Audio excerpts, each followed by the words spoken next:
मोतीपुर गांव में चंदू नाम का आदमी रहा करता था। वो अपनी पत्नी मीना के साथ खुशी से जीवन बिताया करता था। एक बार जब धान की रोपाई चल रही थी, सभी तैयार होकर खेतों की तरफ जाने लगे। मैं जा रहा हूँ खेत पर, तुम बाद में आ जाना खाना लेके, और भाग्यवान जरा लस्सी भी लेती आना थोड़ा सा। ठीक है, आप जाइए, मैं ले आऊंगी।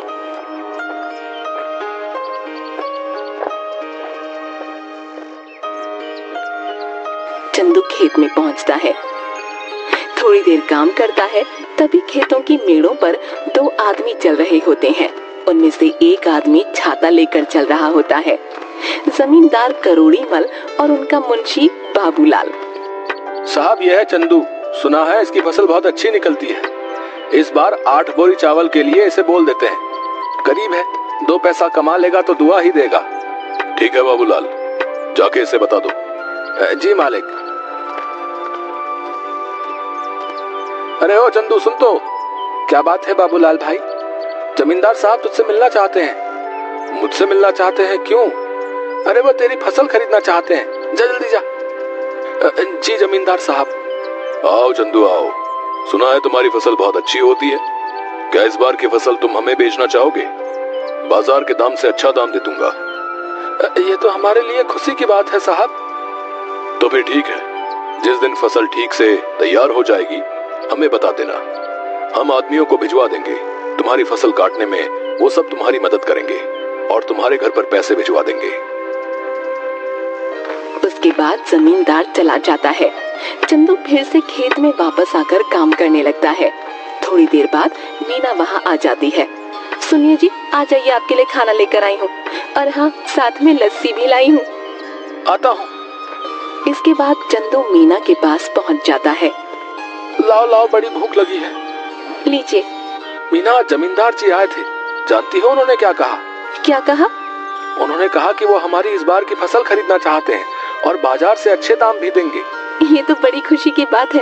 ये सब माता रानी की कृपा से हुआ है। मैं कहती थी ना, एक दिन सब ठीक हो जाएगा।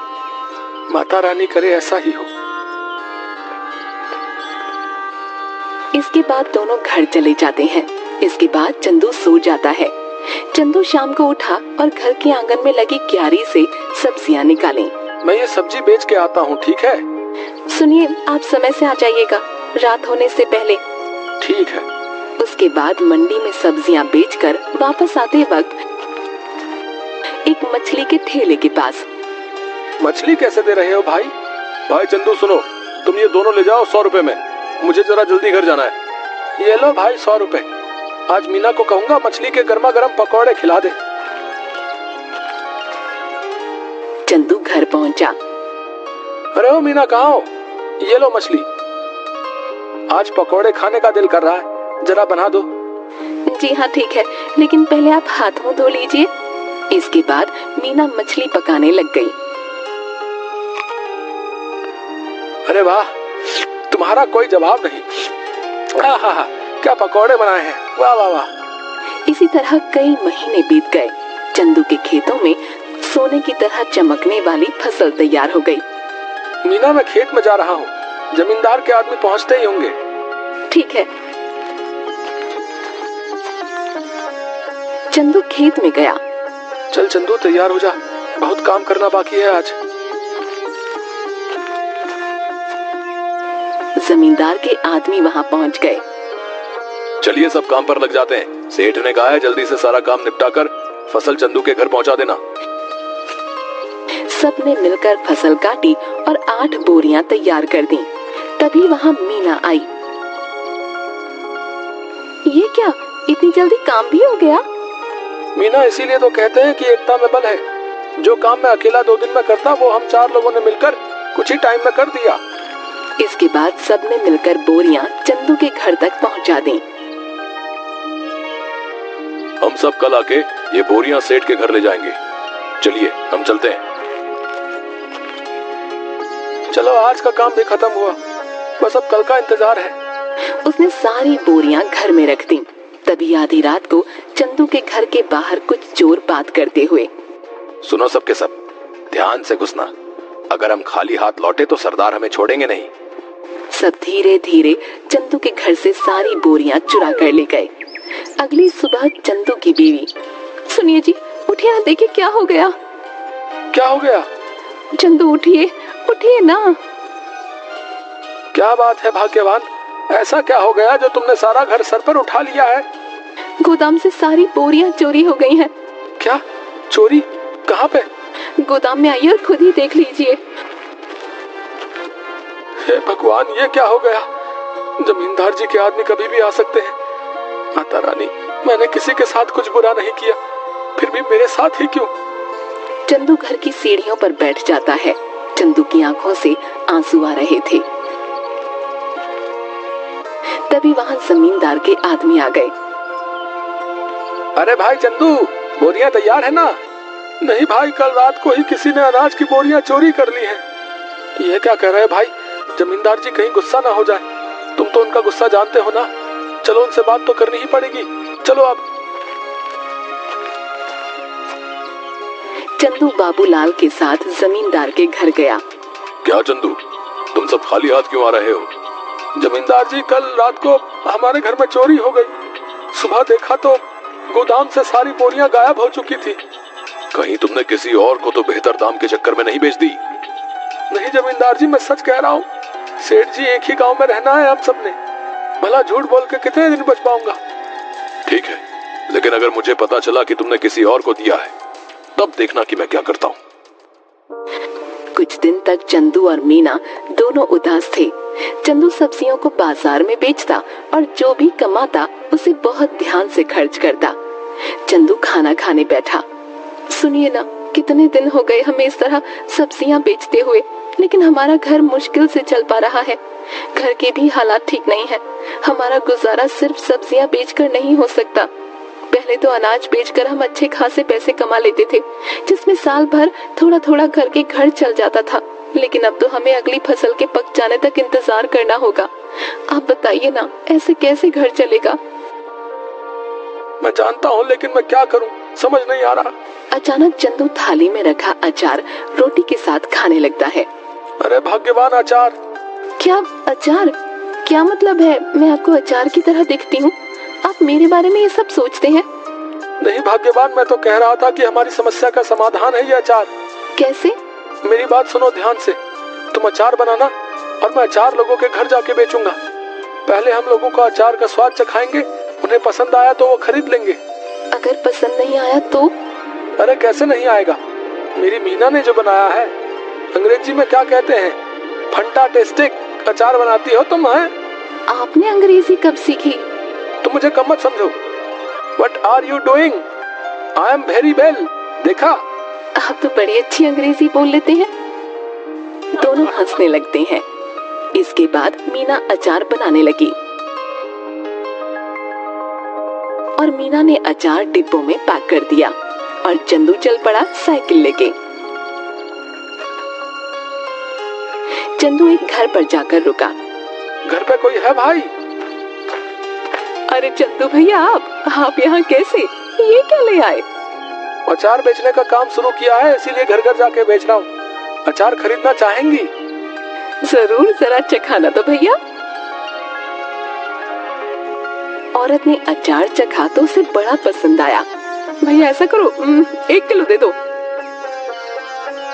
कितना हुआ? 150 रुपए में। ठीक है भैया, अभी पैसे लेकर आती हूँ। चलता हूँ बहन। ऐसे करते करते चंदू दूसरे घर गया। रमेश भैया घर पे हो? अरे चंदू, तू कैसा है भाई? और कैसा चल रहा है सब? उस चोरी के बारे में सुनकर बहुत बुरा लगा यार जान के। जाने दो भाई, क्या कर सकते हैं। अच्छा ये बताओ, अचार खरीदते हो बाहर से? हाँ क्यों? मैंने अचार बनाना शुरू किया है। क्या बात है, जरा चखाओ तो। चंदू ने उसे थोड़ा सा चखने को दिया। अरे वाह, किसने बनाया? मीना ने। भाभी को कहना बहुत अच्छा अचार बनाती हैं, बड़ा ही कमाल का। बताओ भाई, खरीदोगे? हाँ भाई, क्यों नहीं, दूसरों से भी तो खरीदता ही हूँ, इससे अच्छा तुमसे ना खरीद लूं। ये बताओ कितने में बेच रहे हो? 150 रुपए किलो। ठीक है भाई, 2 किलो दे दो। चंदू ने पैक करके दे दिया। धीरे धीरे उसका सारा अचार बिक गया। चंदू घर पहुंचा। मीना, आप आ गए? कैसा गया आज का दिन? किसी ने खरीदा कुछ अचार? कुछ तो नहीं खरीदा किसी ने। मैंने कहा था ना, मेरा अचार इतना भी खास नहीं है। आपका विचार ही गलत था इसे बेचने का। पूरी बात तो सुन लो। लोगों ने कुछ नहीं, सब कुछ खरीद लिया। देखो जाकर टोकरी में। मीना टोकरी के पास गई। उसने देखा कि टोकरी तो खाली है, यानी कि सारा का सारा अचार बिक गया। मीना बहुत खुश हुई। अब बस तुम ऐसे ही बनाते रहो और मैं घर घर जाकर बेचता रहूंगा। मैं कहती हूँ ना, आप ऐसा करिए, पास के गांव में भी बेचना शुरू करिए। क्या पता वहाँ के लोगों को थोड़ा बहुत पसंद आ जाए। अब हम जितनी जगह जाकर बेचेंगे उतना ही तो हमारा फायदा होगा ना। कल से आप थोड़ा और अधिक अचार लेकर जाना और दूर दूर के गांव तक भी जाना। ठीक कहा तुमने, मैं ऐसा ही करूंगा। कल से तुम ज्यादा से ज्यादा अचार बनाना शुरू करना। आप 1 हफ्ते रुक जाइए। 1 हफ्ते में बहुत सारा अचार बनाकर तैयार कर दूंगी। उसके बाद आप बेचना शुरू कर देना, क्योंकि अचार पकने में भी तो समय लगता है ना। ठीक है, तब तक मैं सब्जियां बेच दिया करूंगा। इससे हमारा घर भी चलेगा और हमें नुकसान भी नहीं होगा। इसके बाद मीना अचार बनाना शुरू कर देती है और कुछ दिनों तक चंदू बाजार में सब्जियां बेचता है। कुछ दिनों में अचार तैयार हो जाता है और चंदू भी बेचना शुरू कर देता है। इस बार चंदू दूर के गांव में जाता है और अचार बेचना शुरू कर देता है। अब धीरे धीरे करके मीना का बनाया हुआ अचार सभी जगह लोकप्रिय हो जाता है। इसके बाद चंदू एक दुकान भी खोल लेता है। अब जो भी ग्राहक आता उसकी दुकान पर ही जाता। एक दिन वहाँ से गुजरते हुए जमींदार जी की नजर चंदू की दुकान पर पड़ी। क्या बात है चंदू, तुम्हारी तो दुकान चल पड़ी। जरा अचार तो चखाना। सुना है तुम्हारी दुकान का अचार सभी को बहुत पसंद आ रहा है। ये तो सबका प्यार है जमींदार साहब। ये लीजिए, आप इसे चख लीजिए।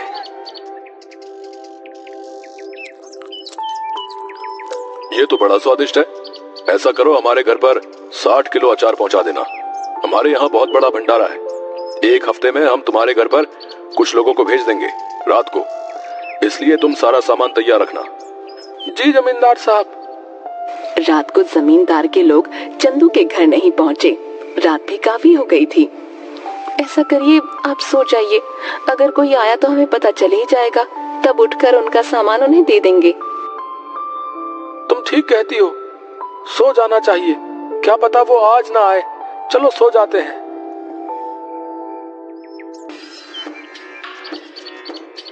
अगले दिन जब चंदू और मीना उठे तो घर में फिर से चोरी हो चुकी थी। इस बार चोरी अचार की हुई थी। सुनिए, घर में फिर से चोरी हो गई है। किसी ने इस बार हमारा रखा हुआ अचार चुरा लिया। चंदू उठा और जाकर अचार जहाँ रखा था वहाँ देखने लगा। मैं जमींदार साहब को बता कर आता हूँ। उन्हें कहीं और से पता चलेगा तो कहीं वो गुस्सा ना हो जाए। ठीक है, आप संभाल लेना सब कुछ इस बार।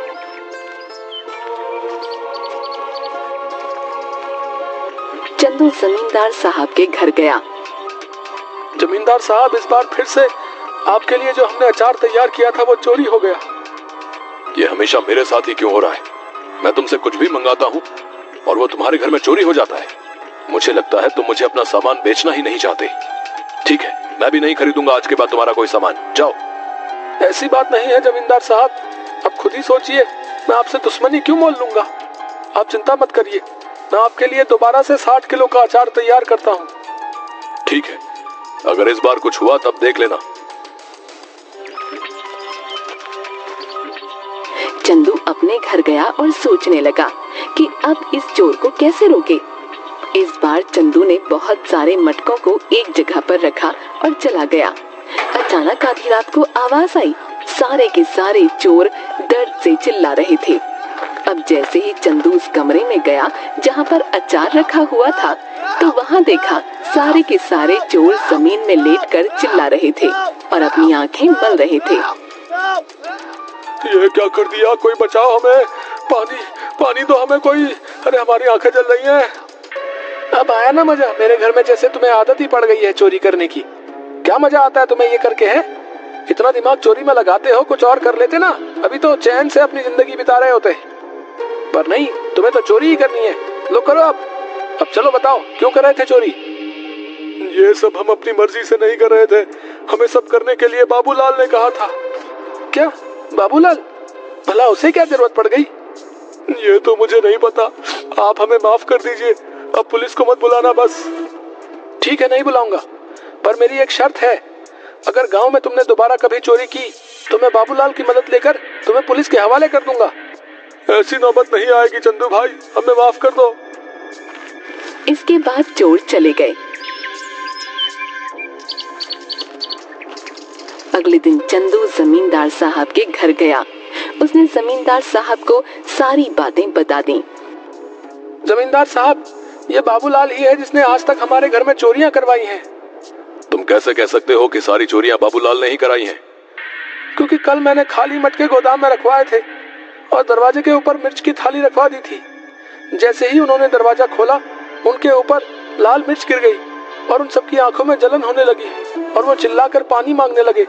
बस मुझे पता चल गया, मैं उनके पास गया तो उन्होंने तोते की तरह सब उगल दिया। इस बाबूलाल को पकड़ लो और पुलिस को फोन करो। तभी सेठ के आदमी बाबूलाल को पकड़ कर लाते हैं। मुझे माफ कर दीजिए जमींदार साहब, कुछ कीजिए, भला मैं इतने सालों से आपके यहाँ काम पे हूँ, कुछ रहम करिए। मुझसे क्या माफी मांग रहे हो? गलत तो तुमने चंदू के साथ किया है, उससे माफी मांगो जाओ। मुझे माफ कर दो चंदू, मैं आज के बाद कभी ये सब नहीं करूंगा। लालच में मुझसे बहुत बड़ी गलती हो गई। गलती तो तुमसे हुई है, लेकिन तुम्हें छोड़ देना मेरे बस में नहीं। आज तुम्हें छोड़ दूंगा तो कल कोई और चोरी कर लेगा। उनके पास एक सबक जाना चाहिए कि जैसा करोगे वैसा भरोगे, इसलिए मुझसे किसी चीज की उम्मीद मत रखो।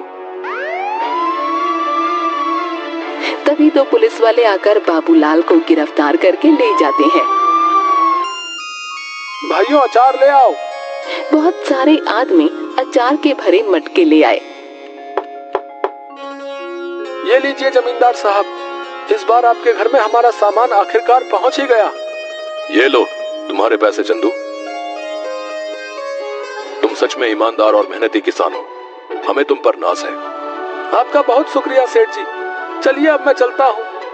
इसके बाद चंदू अपने घर लौट गया और इसके बाद से चंदू के घर में कभी कोई चोरी नहीं हुई और चंदू का काम बहुत अच्छे से चलने लगा। तो हमें उम्मीद है कि आपको हमारी ये कहानी पसंद आई होगी। कृपया हमारे चैनल को सब्सक्राइब करें और सभी अपडेट्स के लिए बेल आइकन जरूर दबाएं। और हाँ, वीडियो लाइक और शेयर करना मत भूलिएगा। Bye bye.